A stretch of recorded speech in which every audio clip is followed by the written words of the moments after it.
Bonjour à tous et bienvenue dans notre monde et sur ce second live de Geopolitica sur Twitch.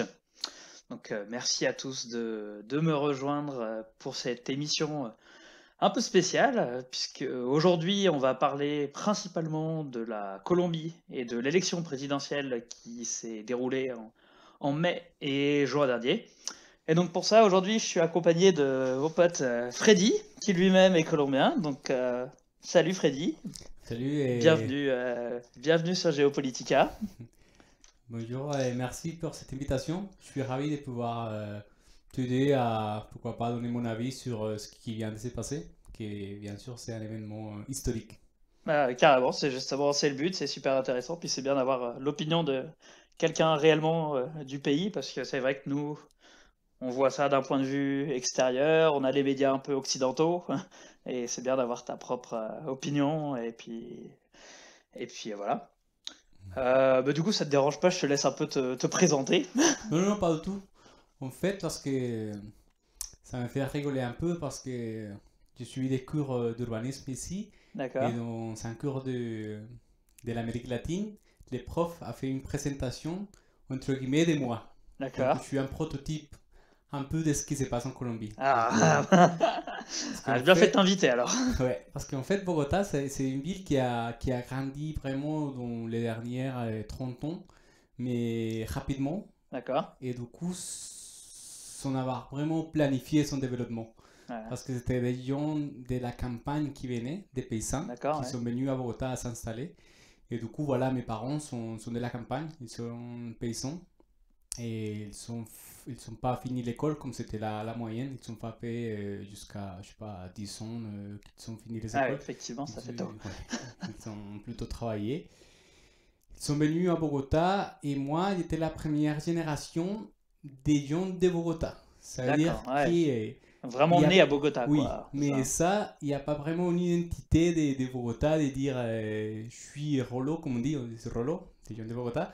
Parce que mes parents, quand même, ils viennent de la campagne, mais je suis la nouvelle génération, comme la plupart des gens qui sont de Bogota. Tu vas pas D'accord. trouver, bah, c'est pas que tu vas pas trouver, mais c'est compliqué de trouver quelqu'un que les parents sont nés à Bogota. C'est vraiment un Ah ouais, pourcentage assez faible. Les jeunes de Bogota, c'est beaucoup comme moi, qui est venu d'ailleurs plutôt. Et je suis aussi la première génération qui a fait les études à Bogota, qui a fait les bacs, les lycées. Et je suis heureusement un faible pourcentage que je suis allé à la fac. d'accord, J'ai ouais, trouvé ouais. une place dans la fac publique, que c'est assez compliqué à Bogota. C'est en Colombie en général, la plupart des occasions c'est plutôt privé. Donc l'éducation publique c'est pas facile à avoir accès. Et heureusement j'ai trouvé une place et j'ai fait mes études en Colombie à l'université distritale Francisco C. Caldas.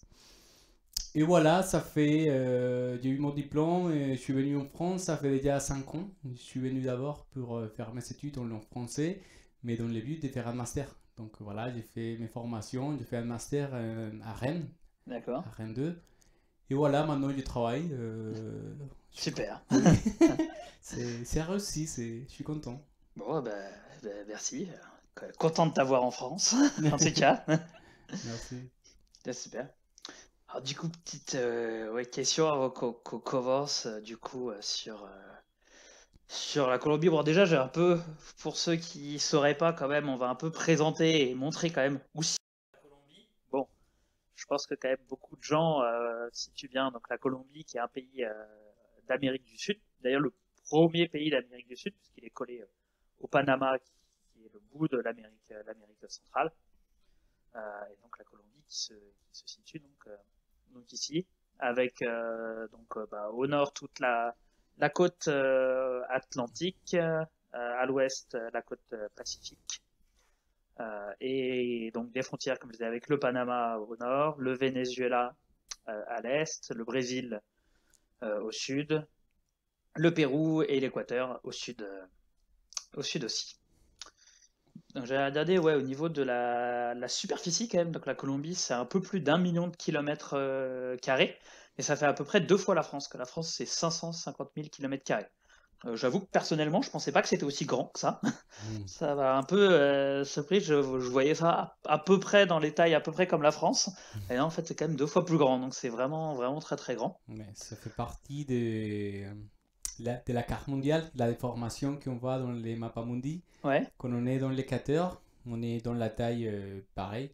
Et Ouais, après, à ouais. cause de la projection, les pays du nord ou du sud, plutôt du nord, on les voit plus grands qu'en Ouais. réalité ils sont. Ah oui, carrément. Ah Mais oui, c'est ben, vrai que sur la carte, on dirait qu'ils sont pareils. bah ouais, quand tu vois, si tu dézoomes un peu comme ça, tu regardes la France là, Mais bon, ça te paraît pas 2 fois plus grand, mais comme tu dis, avec oui, la déformation de la Terre, ça nous trompe un peu dans ouais, dans nos perceptions, hein, c'est clair. ouais, c'est plutôt oui, la projection qu'on utilise. Bah, c'est souvent comme ça, où c'est ouais, sur les cartes comme ça, tu vois Mm, c'est le Groenland, quand tu le regardes comme ça, sur les cartes, c'est quasiment aussi grand que l'Afrique, alors qu'en fait, oui, c'est tout petit par rapport à l'Afrique, en fait, quoi. oui. Donc voilà, mais par contre, du coup, ça compte 51 millions d'habitants, ce qui fait que c'est assez peu densément peuplé.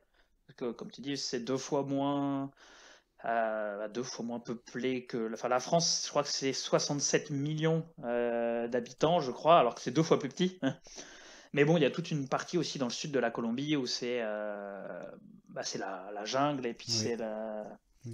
c'est l'Amazonie. Donc, L'Amazonie. Mhm. effectivement, toutes ces zones-là, en fait, vraiment au sud là, de Bogota, toutes ces zones-là en fait sont assez peu habitées en fait quoi. Donc Mm, effectivement, je pense que la plupart de la population se concentre autour de Bogota, Medellín, Cali, enfin plus vers le nord quoi. mm, oui. Donc voilà. Mm, Donc ouais, bah, je t'ai invité aujourd'hui puisque du coup on a eu effectivement bah, l'élection présidentielle en Colombie, donc le premier tour qui était le 29 mai et le deuxième tour donc le 19 mai 2022. Alors déjà petite question, est-ce que tu as pu aller voter en France? oui. Ah, Effectivement, je suis allé à Paris. d'accord, Depuis les premières élections, je me suis inscrit à l'ambassade. d'accord, Donc voilà, normalement, il faut se déplacer à Paris pour aller voter. ok. Je suis allé, j'ai eu mon certificat, bah, je ne l'ai pas pris aujourd'hui. J'étais pas Ah, prêt pour la t'aurais dû. question. J'étais pas prêt pour la question, mais oui, je suis allé voter depuis, ça fait 5 ans. Ça fait 4 ans plutôt, je suis allé aussi voter. D'accord, super. Ça va, c'est pas trop compliqué d'aller à l'ambassade, il a pas trop de monde. En fait, justement, que tu parlais tout à l'heure de ça se passe comment dans les zones apartées, j'ai fait les rapports que pour une personne en Colombie, parfois pour aller voter, c'est vraiment compliqué. C'est D'accord. vraiment prendre même les bateaux, la marche à pied. Et moi, si je suis en France, pour moi, ça va pas être un problème d'y aller à Paris. En plus, c'est chaque 4 ans.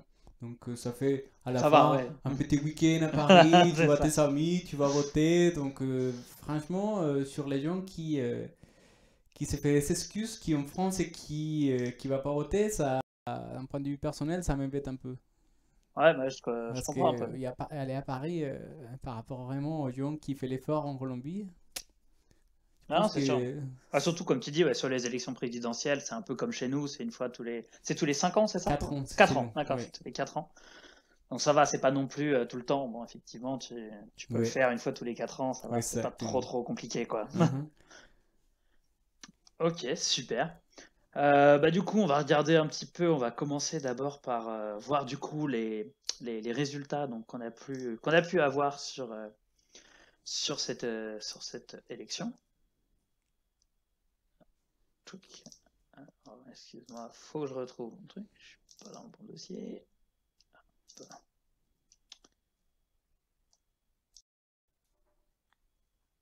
Voilà les résultats donc, qu'on a pu avoir dans le premier tour. Donc, en tête, on a eu Gustavo Petro. Donc, Mhm. l'histoire s'appelle le pacte historique. Donc, bien compris, qui est plutôt orienté donc socialiste Mhm. et vraiment, vraiment à gauche. Devant Rodolfo Hernandez, qui lui fait plus partie de la droite au niveau de l'élection. Lui, c'était un candidat atypique. On ne Mm. savait pas si c'était de la gauche ou si c'était de la droite. Il n'y avait pas vraiment... on ne pouvait pas les classifier facilement. C'était quelqu'un qui, une façon qu'on a parlé de lui, on disait que c'était les Donald Trump colombiens, les Donald Trump criollo. Parce qu'en fait, c'était un milliardaire Ouais, qui il avait un discours assez court. Il disait juste qu'il était contre la corruption. C'était tout Ok. ce qu'il disait. Et il s'est fait connaître justement parce il a donné un coup dans le visage un conseiller. Donc D'accord. c'est devenu assez viral.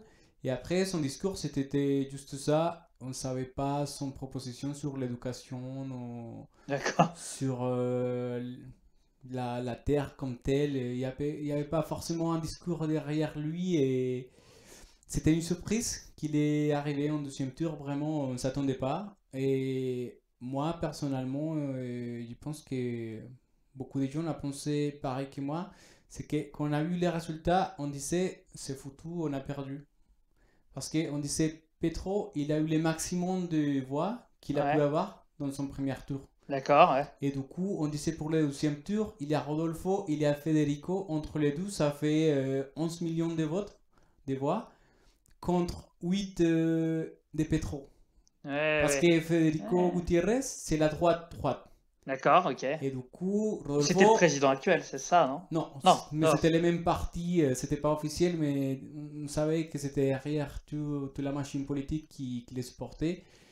Et du coup, voilà, on a fait les calculs et moi, je disais, c'est mort, j'étais triste, je disais, il n'y a rien à faire. Mais après, 3 jours après, j'ai repris un peu l'espoir. Mes amis m'ont encouragé sur les groupes comme non, mais on peut le faire. Et on a commencé à voir vraiment la campagne, les tours qu'il a fait un peu partout. Et voilà, on a vu que c'était possible parce que l'autre candidat, Rodolfo, sachant qu'il n'avait pas un discours, il n'était pas capable de faire un débat devant Petro.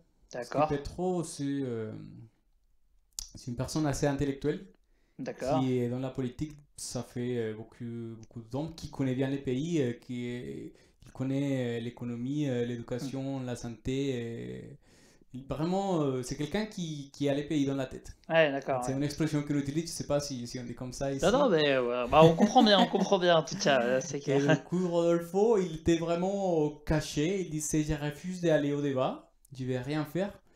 Et il a commencé à ressortir des vidéos sous des actions qu'il faisait pas trop bien. Il a commencé à...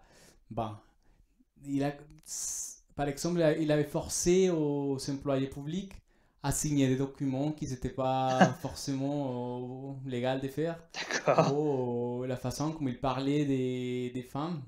Ouais. Il était quelqu'un qui était plutôt machiste. Et ça a devenu viral aussi. Mais c'est surtout qu'il avait un processus pour corruption. Parce que quand il était maire de Bucaramanga, il avait intervenu pour un contrat à faveur de son fils. Et du coup, il Effectivement. avait un processus de corruption et il disait qu'il allait lutter contre la corruption. C'était assez paradoxique, mais voilà. Donc à la fin, je pense que beaucoup de monde a pris conscience, s'informé et sur Petro, vraiment, il y a des analyses politiques qui disent que euh, si on mettait n'importe quel candidat à côté de Petro, ce serait super simple parce que pour voter pour cette personne, il faut juste ne pas être Petro. Parce que beaucoup de gens qui ont voté pour Rodolfo, c'était pas un voix pour Rodolfo, c'était contre Petro. Parce que D'accord. Petro, c'est le candidat de gauche qui est toujours, il a les clichés de on va devenir Venezuela, Ouais. il va nous exproprier, on va devenir l'Union soviétique. Vraiment, il a tous les fantômes derrière.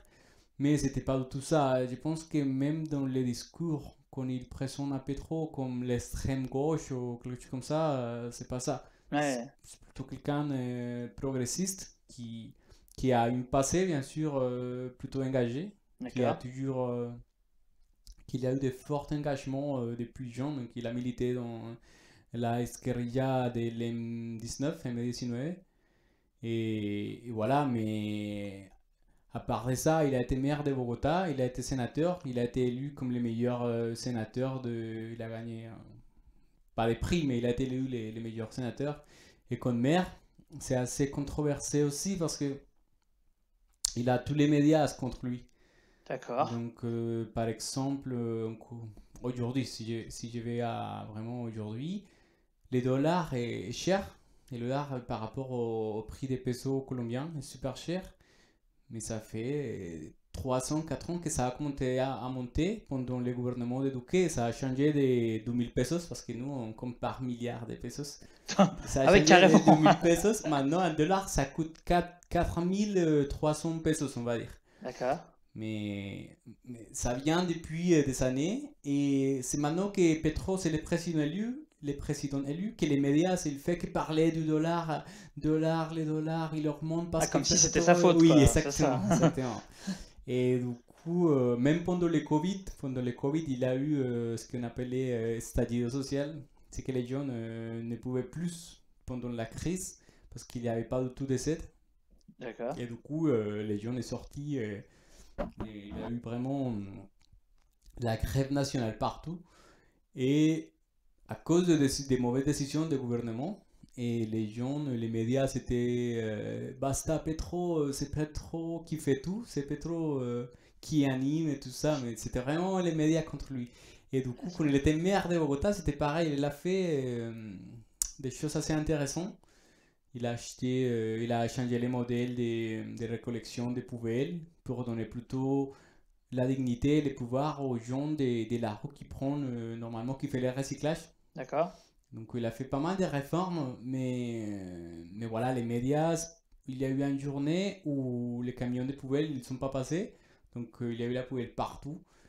Et les médias, ils faisaient qu'ils présentaient ça tous les jours dans la télévision. Vraiment, voilà, Bogota est devenu une poubelle.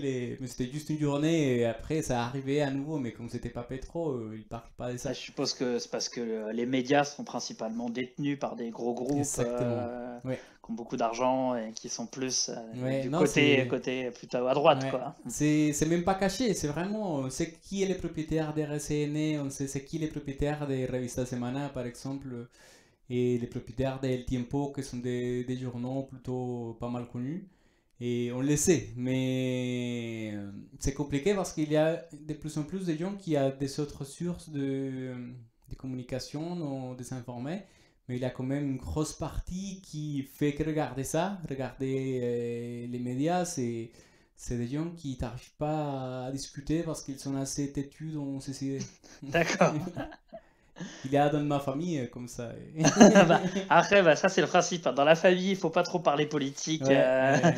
Avant les élections, c'est jamais. C'est pareil, hein. Nous, on a eu les élections en France. Ouais, c'était compliqué avant les Ouais, élections, ouais. hein. Il fallait pas trop parler les dimanches en repas de famille. Ça passait pas trop. Oui, oui, oui. Ouais, Bon. alors sinon, j'ai vu ça, qui m'a un peu surprise que j'en avais pas du tout entendu parler. Mais alors, on a quand même eu Ingrid Betancourt qui était candidate aussi. Oui, Et Ingrid Betancourt qui est franco-colombienne. oui. Et puis, bah, je sais pas si tu la connais, mais en fait, elle a été enlevée par les FARC Mhm, il y a longtemps et elle est restée en captivité assez longtemps, plusieurs années. mhm. Et du coup, bah, c'est vrai qu'en France, elle a été assez connue puisque du coup, c'était quand même une personnalité assez connue. Et ouais, elle est restée au moins 3 ou 4 ans dans la jungle, un truc Ouais, comme ça. Et ouais, ils ouais. avaient réussi à faire. Ah bon, par contre, le résultat, 0,07%. Et ça, si je peux dire, ça c'est beaucoup trop parce qu'à la fin, il a retiré sa candidature. Ça veut dire que ce petit pourcentage de gens qui a voté pour elle, Ils ont quand même voté oui, même si elle était même plus ouais, candidate. s'il a dit je retire ma candidature. Ingrid, c'est une personne, bah, évidemment, je ne vais pas parler pour tout le monde, mais en général, c'est une personne qui est super détestée. Les Ah gens ne ouais. l'aiment pas. À un moment donné, bien sûr, c'était l'image de los secuestrados, et du coup, on avait mal pour elle. C'est dommage, Ah oui, c'est femme et dans la jungle. Et après, quand elle est sortie, la première chose qu'elle a fait, c'était elle a mis une amende sur l'État. Donc déjà, ça a été assez controversé pour dire vous n'avez rien fait pendant que j'étais dans la jungle, donc il faut que vous me payiez, je sais pas combien. Donc ça a frappé sur les gens de dire ah, mais ces hmm. femmes, on vient Ouais, de c'est la ça, faire surtout libérer. réclamer, quoi, parce que Ouais, encore, ouais, on peut comprendre que peut-être l'État se dise, on va peut-être lui donner ouais. une compensation, mais c'est vrai que quand tu réclames, ça, Hmm. ça passe un peu moins bien, quoi. Oui, et cette fois, c'était pire parce qu'il avait pas... Il savait pas qu'est-ce qui s'est passé dans la Colombie. Parce que quand les journalistes lui posaient des questions de avec qui vous ferez une alliance, ils ne savaient pas qui était qui, ou ils diraient oui, lui il a un appareil politique, bah, ça se voyait qu'il ne savait pas trop, D'accord, ouais. il était sur un discours, je dirais, assez utopique, mais vraiment de dire je ne vais pas être avec quelqu'un qui soit touché par la corruption, ou même pas touché, mais qui a eu des rapports dans Ouais. sa vie avec quelqu'un. Donc pour elle, la liste était assez réduite de personnes. Et pour elle, tout le monde c'était mauvais, sauf elle. Pour elle, c'était. Ah, Donc ça, c'était quelque chose que les gens disaient non, mais ouais. arrête. Compliqué, ouais. Dans ce Ouais, cas-là, ça va être compliqué. ouais, Effectivement. get it. Et puis donc du coup, bah, comme tu disais tout à l'heure, bon au final, Gustavo Petro a quand même gagné au second tour, même si c'est quand même assez juste, parce que Mm. 50,44%, c'est pas énorme quand même, c'est tout juste au-dessus des 50, mais bon, il a quand même réussi à Dans, passer. dans ces cas-là, je préfère, d'un point de vue personnel, garder plutôt les résultats des premiers tours. Voir Ah, c'est que vrai que quand tu regardes le premier tour, enfin, la différence il a eu entre, 40%. entre le premier et le deuxième est Parce que énorme, tu vois, quoi. si par C'est l'écart exemple, est ouf, ouais, quoi. par exemple, si dans les scénarios que les vainqueurs ou les présidents c'était Rodolfo Fernandez, on dirait 40% premier tour, et à la fin, les présidents c'était quelqu'un qui avait qui 28%. Contre des autres personnes qui voulaient pas la première, mais à la fin, je m'interroge en fait sur le deuxième tour. Ouais, Je d'accord. m'interroge, je dis, ça c'est quelque chose de vraiment Ouais, c'est utile. bizarre d'avoir. Parce que, Il a fait un tel score et au final, oui, il arrivait à perdre en et fait, oui, quoi. parfois ça arrive, mais c'est vraiment dommage parce que c'est voté contre quelqu'un. Ouais, ouais, Et du coup, voilà, il avait largement gagné sur les autres candidats. Donc c'est juste dans le deuxième tour, mais tout ce qu'il y a derrière, c'est. Voilà, c'est des gens qui voulaient absolument pas qu'il soit le président. ouais. Alors, ouais, sinon, je vais te parler du coup juste avant par rapport à Gustavo Petro. Alors, du coup, j'ai vu quand même qu'il avait été guerrilleros quand même Oui, avec le groupe M19, oui. si je dis pas de bêtises, quoi. Non, non, c'est C'est quand bien même ça. assez fou, non? Enfin, c'est quand même un parcours assez atypique. Oui. Non, mais pas trop. À Uruguay, il y a Pepe Mujica, qui Ouais, c'était aussi un ancien guerrillero, qui c'est un président super, super connu, il est même considéré comme philosophe, que tu peux trouver des interventions de lui, que c'est quelqu'un de vraiment cultivé, et d'accord. qui a fait des réformes en Uruguay. On dit que l'Uruguay, c'est la Suisse sud-américaine. D'accord, En ouais. Uruguay, tout se passe bien.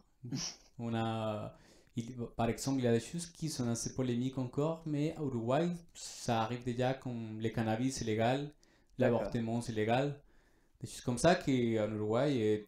Par exemple, moi, tu vois, en France, il y a pas mal de Colombiens. Si je vais en Allemagne, c'est pareil. Il y a pas mal en Italie. Il y a pas mal de Colombiens qui quittent le pays, des D'accord. jeunes. Parce que on est un pays où il n'y a pas beaucoup d'opportunités, donc on se casse dès qu'on peut les faire. Et à Uruguay, tu ne croises pas des Uruguayens. Tu vois, pas mal de amis latinos. Ah Je connais un Uruguayen, mais ouais. Ouais. vraiment, tu les vois pas. Donc, pour moi, c'est un indicateur de dire en Uruguay, Ouais, ça se passe bien, t'as pas besoin ouais, t'as pas besoin de de. partir, tu peux Oui, trouver du boulot oui. On dirait, dans ton pays, quoi. oui, exactement. Il y a des Et gens bien qui vivre. disent, ouais, c'est parce que en Uruguay, la population, c'est plus petite. Et Ouais. c'est vrai, il y a 3 millions de personnes. Mais si j'ai fait les rapports avec n'importe quelle ville de Colombie, je sais pas, Cali, je dirais, j'ai trouvé ici pendant mon séjour plus de gens de Cali que des Uruguayens. Ah ouais, non, non, mais.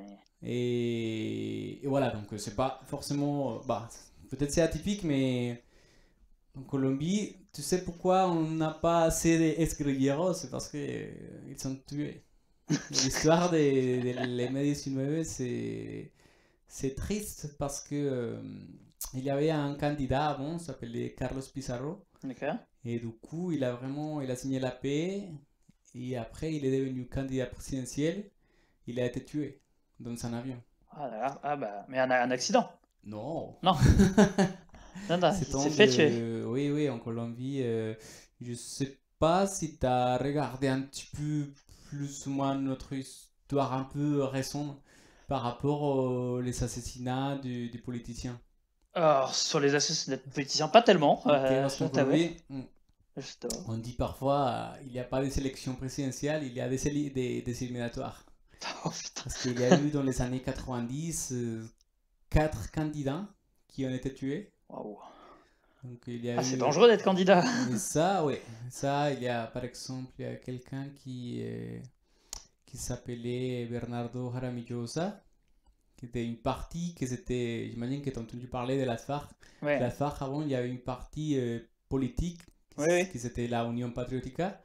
Union Patriotique. Et du coup, c'est un parti politique qui a été exterminé, tous les partis. Plus de 3050 militants qui ont été tués par l'État de façon cachée. Ça veut dire, Waouh. peut pas dire ouvertement que c'est l'État, mais tout le monde sait que c'était l'État. Ah vache. Il y a des anecdotes, je suis Ah, pas donc en fait, ils ont forcément. monté leur parti politique, mais derrière, Ouais, ouais. Oui, c'est ils sont vraiment tous ça. morts de Ouais. cause naturelle, quoi. C'est Non, ça? non, ils ont assassiné des gens Non, qui non, étaient exilés en non, non. France, des gens qui vraiment qui a été attaqués avec Putain. des roquettes et tout. Ah oui, quand même. Et du coup, tu t'es Ouais, parce que c'est vrai parlé. que c'était la question que je me posais, parce que c'est vrai que j'avais su que les FARC avaient monté leur parti politique, et personnellement, du coup, j'avais été un peu étonné de ne pas les voir justement à l'élection présidentielle, ou de pas en entendre parler. En Pardon. effet, Hop, excuse-moi. t'inquiète, en effet, bon, tu vas revenir plus tard sur ça, mais je vais finir l'idée de Bernardo Jaramillosa parce que c'était quelqu'un qui était le 12e du parti. Les premières s'appelait Pardo Leal, c'était un D'accord. candidat présidentiel pour la Union Patriotique. Il a été tué. Ouais. Et du coup, Bernardo Jaramillo, il a repris la place pour les élections en 90. Et lui, il disait au gouvernement, je sais qu'ils vont me tuer. Je sais qu'ils vont me tuer et voilà, je suis le candidat, mais ils vont me tuer. Et ils l'ont tué. Et il a été tué. Il a été tué dans l'aéroport devant son épouse. Waouh. Ça me fait un peu, disons, déformé dans la peau quand je me rappelle de ça parce que c'est ça qui, quand j'étais jeune et quand j'ai appris tout ça, ça m'a marqué parce que je l'ai découvert un peu sur des documentaires. C'est pas quelque chose qu'ils t'apprennent à l'école. D'accord, ouais. Parfois, à l'école, on voit l'histoire, mais ils te montrent l'histoire de n'importe quoi, mais ils te montrent pas ton histoire. C'est pour ça qu'il il Ouais. a un qui est quand même assez fermé dans ses idées parce qu'il n'y a pas forcément cette éducation qui soit un peu plus réaliste. Et du coup, il y avait lui qui s'est fait tuer. Et Carlos Pizarro aussi, il a pris un avion. Et quelqu'un a monté dans l'avion, l'a tué comme ça, son arme. Et voilà, ça c'était les fins les médecines. Mais oui, c'était pas les fins, mais quand même, c'était Ouais. les représentants les plus importants. Mais quand on parle de morts en Colombie, des politiciens, des magnicidios, c'était beaucoup, beaucoup de gens. On ne parle pas des uns, on parle des milliards. Et du Vache. coup, c'est pour ça que la victoire de Petro, ça c'est vraiment historique parce qu'à un moment donné, on disait c'est pas possible. Colombie, c'est un pays assez à droite. On disait même, si il gagne, on risque d'un coup d'État ou Hmm. quelque chose comme ça. Et on était assez surpris quand il a gagné, assez content, mais en même temps, on ne pouvait pas croire. On était, putain, mais pardon. Mince, je peux pas Non, les croire. t'inquiète, t'inquiète. Je peux pas les croire, mais c'est quelque chose qui, pour quelqu'un qui a suivi un peu l'histoire du pays, qui qu'on on sait vraiment ça représente quoi, ça fait vibrer, ça te Ah, touche, ça te touche. non, je comprends. Puis ouais, j'ai vu du coup, ouais, c'est le premier président socialiste Oui, de Colombie, quoi. oui. Donc c'est vrai que c'est Et, historique, quoi. et en plus, pour ajouter quelque chose, il n'était pas vraiment un guerrillero qui avait les fusils. C'était juste quelqu'un qui était dans la partie plutôt idéologique, mais il n'était pas vraiment combattu devant D'accord. les autres. Par exemple, il y a eu la tombe pas la tombe, quand ils ont pris les palais de justice. Il y Ouais, a ouais, eu j'avais la. vu ça. Je voulais, ouais, bah, tu vois, j'avais vu ça. Je voulais montrer une petite vidéo Oui, là-dessus parce que c'est quand même un ah sacré, ouais, ouais. c'est prévu. Ouais, parce que effectivement, c'est un sacré événement, parce qu'en fait, du coup, les M19, en fait, ils avaient pris en otage donc Hmm. le palais de justice en 1985. C'était quand même un sacré truc. Alors, je vais vous retrouver le lien. J'avais vu ça sur. Regardez une petite vidéo, j'avais vu ça sur YouTube. Qui est quand même une vidéo c'est assez impressionnant quand même. Tu Enfin, l'as c'est un vu? événement quand même assez atypique, quoi. On va voir si on est d'accord de ce qui est impressionnant. The terrorist group M19, the Battle of the Palace of Justice and the persecution of an innocent man by narco-terrorism. On November 6, 1985, a day when the Constitutional Court of the Supreme Court of Justice would rule in favor of the extradition law in Colombia, the terrorist group M19, founded by former FARC members with financing from the Extraditables, an alliance between the Medellin cartel and the Cali cartel, forces its way into the Palace of Justice in Colombia, shooting and murdering people and taking civilians hostage. In particular, the magistrates of the high courts of the judiciary. The objective? Prevent the ruling in favor of the extradition law. M19 intended to carry out a sensationalistic act called the People's Justice. It would be carried out against judges and members of the executive branch. Their mission? Burn all court records against drug traffickers linked to potential extraditions and achieve a public relations triumph in the media, equivalent to, but on a larger scale than, that obtained in the occupation of the Embassy of the Dominican Republic years before, 1980, where, after negotiations, the terrorists were welcomed into Cuba like heroes in exchange for millions of dollars and freeing those taken hostage. Alors, du coup, en fait, ouais, si j'avais bien compris, donc en fait, ils avaient pris le palais de justice en otage, parce qu'il y avait une loi qui voulait en fait extrader les narcotrafiquants vers les États-Unis, qui permettait en fait d'emprisonner les narcotrafiquants arrêtés en Colombie, qui soient emprisonnés en fait aux États-Unis. Parce que si je me souviens bien, je crois que c'est lié aussi à une histoire avec Pablo Escobar, Ça où il c'était. avait été arrêté, mais il avait créé sa propre prison dans le Mhm. pays, qui était pas vraiment une prison. Oui, mais Et du coup, le but, c'était vraiment qu'il y ait une vraie. Enfin, de ce que j'ai compris, c'est qu'il voulait qu'il y ait une vraie sanction ou une vraie peine pour les narcotrafiquants, parce que aux États-Unis, ils seraient beaucoup moins bien traités qu'en Colombie s'ils étaient arrêtés. Si j'ai bien compris, mais oui, tu sauras mieux que moi.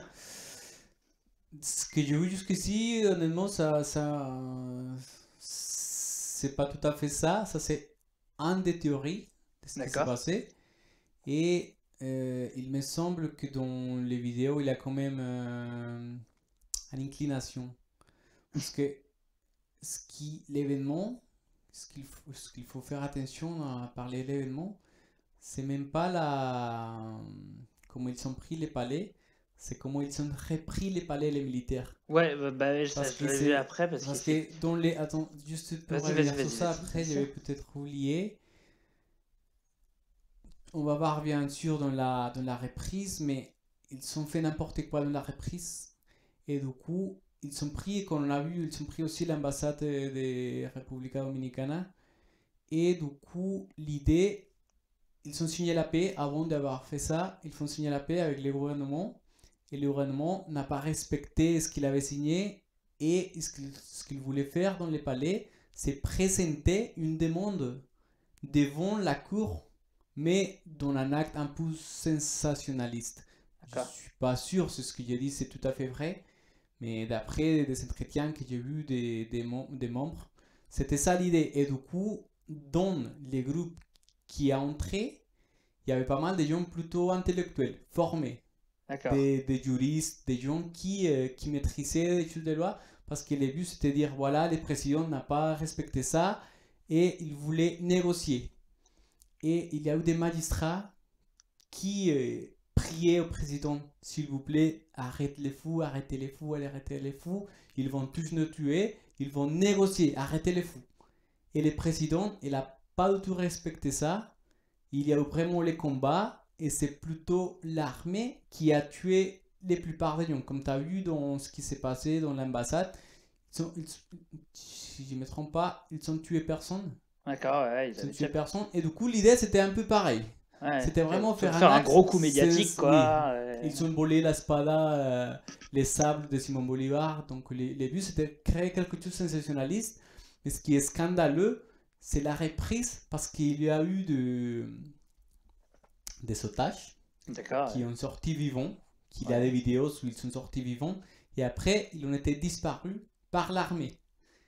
Et c'est ça ce qui c'est scandaleux vraiment au-delà de dire ah oui ils ont pris les palais, oui c'est vrai, mais c'est un groupe guerrilleros, c'est illégal, mais l'État, c'est la force de l'État, ce qu'on paye avec nos impôts, et la façon comme ils sont procédés, c'est tout à fait scandaleux.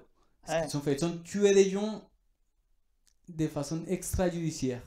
Et Ils qu'est-ce sont qu'en fait, mais pourquoi ils disparus. ont tué les otages derrière qu'ils ont libérés? Je pense qu'ils avaient peur qu'entre les gens il y avait des guerrilleros. Donc la Aïe. théorie c'était que les colonels et tout ça disaient tuer tout le monde. Parce que Ah c'est ouais. vrai qu'il y avait En fait, ils entre... pensaient que dans les otages, en fait, il y avait des guerrilleros Parce que qui se cachaient en otages. Oui, Enfin, oui, il y avait des gens qui disaient on va laisser sortir une partie des otages. Donc il y avait des guerrilleros qui se sont camouflés. D'accord. Et ça passait. Il y a eu aussi des guerrilleros. Il y a eu deux, je pense. Et après, il y a quelqu'un qui a été identifié, qui a été tué. D'accord. Et l'autre qui s'échappait et qui est parti après apparemment au Mexique. Ok. Mais à l'inverse, il y a des vrais otages qui, eux, n'avaient rien Oui. à se reprocher, rien de Ouais, spécial. non, Et eux, c'était vraiment n'importe quoi à l'armée. Et du coup, cette vidéo, j'ai jamais vu, mais cette façon de le présenter comme... ouais, c'est vrai que c'est un peu orienté. Bah, je crois que c'est une vidéo, Mais c'est... un reportage américain. Ouais, et- il les montre comme la certitude de oui, ils ont été associés avec Pablo Escobar, mais ce qu'il y avait derrière, c'était une proposition de paix. Là, vraiment de dire on n'avait pas respecté. Alors, ce qui s'est passé, c'est que, par exemple, il y a eu des gens qui sont sortis vivants,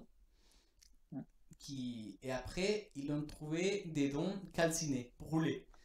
Et du coup, c'est l'armée qui ont fait n'importe comment pour les tuer.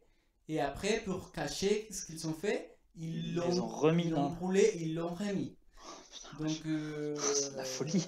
ça, c'est. Tu vois, ça me fait penser à mon projet, tu vois. Ah, c'est un truc. Tu vois, je te dis, tu vas me dire après si j'aurai des souscripteurs. Non, mais. Ce qui m'intéresse, c'est traduire des informations Ah, bah, c'est. qu'on a qu'en Colombie. Oui, justement. La traduire, faire une sorte de vidéo avec sous-titré en français qu'on puisse voir à notre source d'infos. Parce que ce qui a été dit ici, c'est qu'on regarde Narcos, la façon comme il justifie les Ah. Colombiens. Non, mais c'est sûr. Hein. Et comme tu dis, je pense que de manière générale, en France, ouais, on a ce côté où on voit que les méchants narcos Oui. et l'État qui veut sauver, machin. Mais Et c'est- alors que c'était beaucoup plus complexe que ça, qu'il y avait des deux. Enfin, l'impression que ça donne, oui, c'est que des deux côtés, il y avait des meurtres qui étaient faits pour rien, sans Oui. raison. Et en fait, l'État était tout autant criminel que les narcos, Oui, quoi. En ouais. fait, De toute façon, c'est plus facile de justifier si tu dis que ce sont des Ah ouais. narcos qui a été mandatés par Pablo Escobar. plutôt que de dire que c'est un État, quoi. Au Comment lieu tu de vas. dire que c'était des guerrilleros qui voulaient encourager à nouveau les dialogues avec le gouvernement, ça c'est un discours qui va pas. Ouais, oui, bah, d'autant plus vu la réponse qu'il y a eu après, quoi. Ouais, Que- il y a des témoignages les jurys qui disaient s'il vous plaît arrêtez. Et le gouvernement il a pas écouté. Il voulait reprendre les palais à tout coup. Ouais, ils voulaient montrer que c'était les plus Ouais. forts. Ouais. De toute façon, je te laisse. Il y a des petits trucs ouais, dans la ouais, vidéo. ouais, Après, tu plus vois. loin, il y a des images de la prise, enfin, où on voit en fait. The President of the Republic does not submit to the pressure of the terrorists, and he issues orders as Commander-in-Chief to the armed forces to assure respect for the Constitution and the rule of law.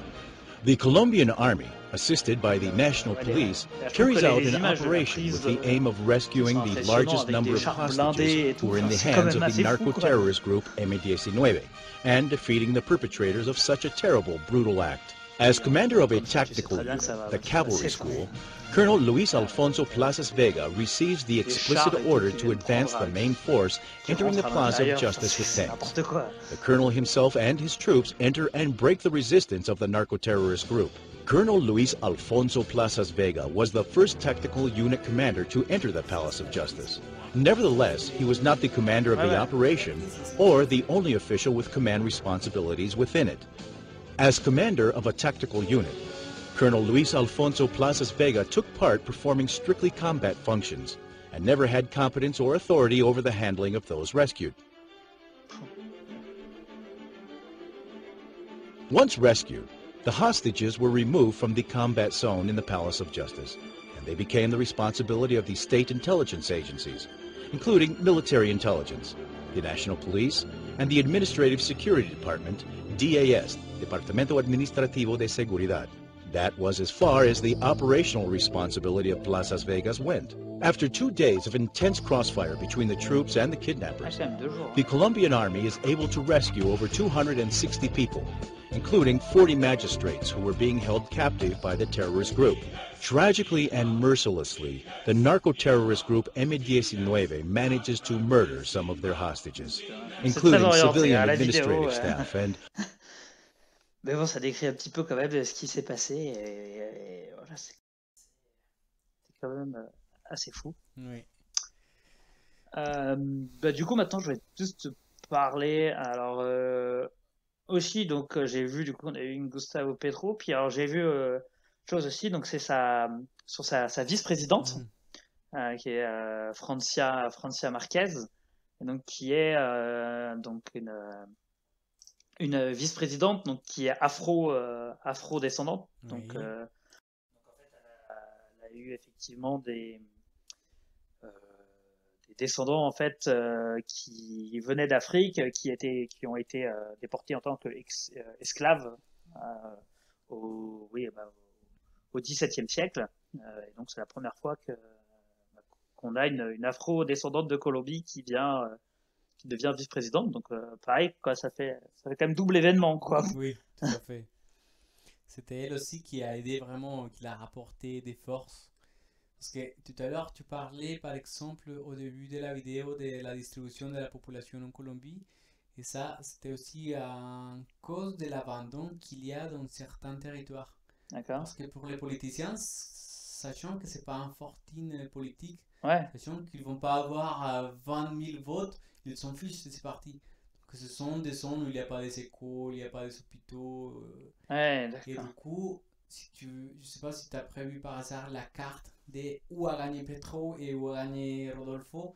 Et c'est Petro qui a gagné dans les zones les plus éloignées. D'accord, ouais. Les plus éloignées, c'était aussi grâce à elle. Parce que c'est vrai qu'elle est engagée sur des causes environnementales. Et c'était quelqu'un qui aurait parfaitement, il aurait été tué parfaitement des gens comme elle se fait tuer tous les jours. Vraiment, en Colombie, je Je pense crois que c'est comme ça, ouais. là, effectivement. En Colombie, je pense que c'est le dit. seul pays qui c'est dangereux d'être un leader social, un leader, un défenseur du climat. Ça, c'est chaud. Ah, comme tu dis, si les gens se font assassiner, il y a beaucoup de gens qui se font assassiner alors qu'ils sont présidentiels. Bon. Ah, déjà, il faut avoir le courage de le faire en vrai. Hein, parce que Ouais. moi, t'as beau défendre tes convictions politiques, Ouais. de là à mourir, Ouais, t'as pas trop envie. Mais... Ça me fait du mal parfois, personnellement, de savoir que je me suis cassé du pays et voilà, j'ai fait ma vie. Et à côté, c'est compliqué, mais bon, comme tu dis aussi, le problème c'est que t'as pas forcément d'opportunité non plus sur place, donc c'est pas facile, quoi. Donc oui, là, effectivement, tu me disais bien, c'est plus dans le sud, là, effectivement, où il a réussi à gagner, que là, ces zones-là, en fait, là, c'est vraiment des zones où dans la jungle, comme ça. Oui, il y a pas mal de pauvreté aussi au nord, la Guajira. C'est une zone qui c'est assez pauvre, il n'y a même pas l'assainissement des eaux, ça n'existe pas. D'accord, oui. Et voilà. Il est un peu entouré là quand on voit là. Oui. Ok, non mais c'est super intéressant. Alors du coup, ouais, je voulais revenir donc un peu de ce qu'on parlait là sur le traité qu'on avait vu là d'extradition. Et du coup, j'ai vu qu'une des grosses propositions de de Gustavo Petro, c'était donc de remettre en cause ce processus d'extradition avec les États-Unis, d'arrêter le processus d'extradition avec les États-Unis. Est-ce que tu sais en fait pourquoi il veut faire ça? Quel est l'intérêt? Il y a deux côtés. D'abord, dans la campagne, bah, je sais pas si j'ai loupé quelque chose, mais c'était pas forcément une des propositions phares. Non, d'accord. C'était peut-être il a parlé, mais ce qui arrive parfois, c'est que normalement, l'objectif de la paix, c'était la vérité. Vraiment, qu'ils disent ce qu'ils ont fait. Et avec l'extradition, ils sont envoyés dans les États-Unis Ouais, et ils racontent rien en Colombie. d'accord. Et ça, c'est le problème. Pour les victimes, il n'y a pas cette sensation de justice de savoir ils ont fait quoi avec mes proches. Et il voulait plutôt dire il faut d'abord suivre un processus en Colombie, qu'ils disent tout ce qu'ils ont à dire. Mhm. Et après, si les délits, ça permet une extradition, pourquoi pas, mais ce qu'il vous garantit, c'est vraiment la vérité et la réparation des victimes. Parce que ça arrive qu'il y a eu des paramilitaires qui avaient des liens avec Álvaro Uribe, qui ont été extradités et voilà. Après, ils n'ont rien dit en Colombie. Ah, qu'est-ce qui s'était passé? On ne connaît pas les liens, on ne connaît pas avec qui ils travaillaient. Ils sont débarrassés du problème. C'est ça ce qu'ils souhaitent empêcher. Ah, c'est vrai que comme ça, en fait, ça donne un peu l'impression, l'extradition, c'est que ça donne un peu un côté d'impuissance, genre notre justice est même pas capable Oui, de condamner les gens chez nous, alors on les envoie ailleurs parce que ailleurs, eux, ils savent faire. Enfin, ça donne cette impression-là, en fait, quoi, un peu un aveu de faiblesse, en final, de dire on n'a pas réussi une fois, alors bah maintenant on oui, envoie non, chez les autres. mais oui, je pense qu'il y a pas mal des façons de regarder ça parce que c'est vrai que dans les États-Unis, c'est politique, on va jamais arrêter d'avoir des producteurs de coca si la coca s'est demandée. Oui, Si dans les États-Unis, qui sont les acheteurs, c'est là-bas le problème. C'est eux qui commandent. mais Et du coup, pourquoi pas plutôt traiter là-bas, vraiment les entrées, les narcos là-bas, mais c'est plutôt de dire, ah oui, c'est la Colombie qui nous envoie ça comme ça. ouais, Et du coup, c'est aussi l'histoire qu'ils ont envie de construire, qui s'est déjà construit. Cette histoire de dire, voilà, c'est on, les mauvais, ils nous envoient ça, c'est là-bas les problèmes, c'est les Colombiens. Mais derrière ça, c'est à qui la responsabilité? En même temps, en Colombie, il n'y a pas un autre produit agricole qui, dans les conditions actuelles, permet à un paysan de bien vivre. Ce qu'ils disent, c'est voilà, de la Colombie, tu ne pourrais pas cultiver ça parce que ça, c'est payé 20 fois plus. ouais. Et du coup, il y a une vidéo assez intéressante de Arte que j'ai vu d'une personne qui a vécu, qui a vécu quelques semaines dans un zone comme ça des cultifs. D'accord. Donc tu vas aller voir plus tard et c'est intéressant parce que j'avais même pas vu en espagnol quelque chose comme ça et c'était une youtubeur français ou plutôt un channel où j'ai vu vraiment ça et voilà donc derrière ça c'est assez complexe quand même à traiter ça parce qu'il y a des narcos aussi mais il y aura toujours je pense si c'est Oui, rentable. mais c'est vrai que, comme tu dis, bah, bien sûr, le vendeur a une responsabilité, ça y a pas de doute, mais l'acheteur a aussi une responsabilité, et tu peux Oui, pas mettre toute la responsabilité sur exact. celui qui vend. S'il vend, c'est qu'en face, les gens sont prêts à acheter, Oui, donc oui, je suis d'accord avec ça. si on fait les rapports en France, oui, il y a des dealers, c'est vrai, mais il y a aussi des gens qui consomment, quoi. Bah, ouais, ouais, oui, Donc, ouais, ouais, non, mais c'est c'est un peu ça. l'hypocrisie de dire, voilà, Non, non, carrément, je suis très d'accord. Et oui, du coup, là, du coup, ouais, de manière plus générale, je vais devoir un peu te parler, du coup, un peu donc, du coup, de la relation aussi, du coup, que va avoir la Colombie avec les États-Unis. Parce que, effectivement, comme tu dis, bah, pour le moment, la Colombie a été un des seuls pays en Afrique du Sud vraiment alliés, je dirais, des États-Unis, bah, justement avec tout ce côté d'extradition, choses comme ça. Et bah, là, du coup, je me posais la question de comment ça va être aujourd'hui, d'autant plus qu'il est un peu catégorisé, bon, socialiste. Alors, dès qu'on dit Non? socialiste pour les États-Unis, on est tous Oui. communistes et Non, c'est je pense. Cuba et c'est le retour de tout ça. Ouais. Donc, c'est un sujet Non, qui je pense m'intéresse. sur ces parties, je pense qu'on est vraiment dans les meilleurs scénarios possibles. Parce que dans les États-Unis, il a gagné la personne qui la droite colombienne ne voulait pas. Ils Ouais. étaient tous pour Trump. D'accord, Et ouais. du coup, il y avait même des sénateurs colombiens qui ont fait les ridicules des porter des masques avec Trump. Il y avait même, tu vois, il y a même un journaliste qui a dit devant la télé quand dans les États-Unis c'était assez serré entre Trump et Biden. Il y avait un journaliste qui a dit je pense que Biden devrait faire un acte de cavalérosité, de politesse et se retirer. Et du coup, tout le monde disait, mais il raconte quoi? Donc c'était vraiment assez ciblé sur Trump. Il voulait Trump. Il a gagné Biden, qui au moment donné, dans les États-Unis, c'était avec Biden, on va devenir quoi? Je pense que ça a été dit pour Biden, parce que c'était quand même les plus Mais, progressistes, quelqu'un qui au moins croyait dans le changement climatique. Donc, dans les scénarios entre Trump et Biden, c'est beaucoup mieux Trump. Et du coup, Petro, quand Biden il a gagné, Petro, il a félicité, il était bon, Biden a gagné dans les États-Unis. mm, Après, quand Petro il a gagné, Biden il lui a appelé après le lendemain ou une semaine après. Ils sont déjà établis en communication et honnêtement, je pense qu'il n'y aura pas de souci. Petro, ouais. Bah, il c'est sûr a. qu'il vaut mieux, parce que je pense qu'un président socialiste en Colombie avec Trump, ça l'aurait Ouais, pas fait. ça va, Là, ça puis va. comme Trump, il resterait sur ses opinions très tranchées, sans connaître. Que tu dis, hein, lui, il voit socialiste, ça y est, hein, Ouais, lui, ouais, RSS, Cuba, ouais. c'est parti, quoi. Donc, Non, mais Petro, je pense il nous étonne tout le temps, il va continuer à nous étonner parce que on n'arrive pas à prédire ce qu'il va faire. Je pense qu'il est tellement conscient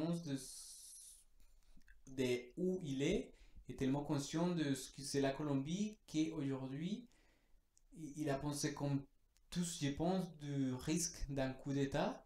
Du ouais, coup, là, déjà, il a fait des alliances assez, comment dire, il a intégré à tout le monde déjà.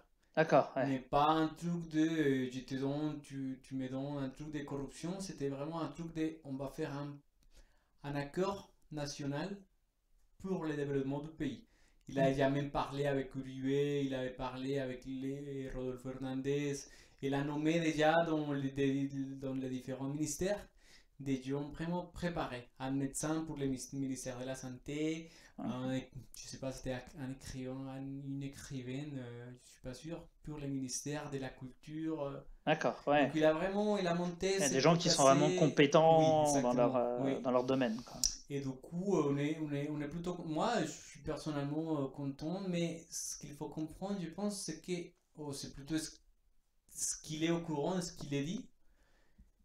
Qu'il faut comprendre pour les gens qui ont voté pour lui, qu'il faudra quand même céder un petit peu Ah bah ouais. pour pouvoir les faire. Parce que soit on essaye de tout faire, mais on ne fait rien, parce qu'il y a pas mal d'oppositions qui ne les permettent pas. Ou soit on accepte ce qu'il a opposition, on accepte à céder avec l'opposition, mais on arrive à faire les réformes. Ouais, Et bah, du coup, c'est à la fin, c'est un équilibre, mais je pense que il va pour un bon chemin, je pense. Même s'il n'a pas encore pris ouais, mais le il vient de pouvoir, commencer, donc c'est clair que pour le mais moment. il a fait plus déjà qu'éduqué. En un mois, bravo. Ouais, ouais. Honnêtement, oui.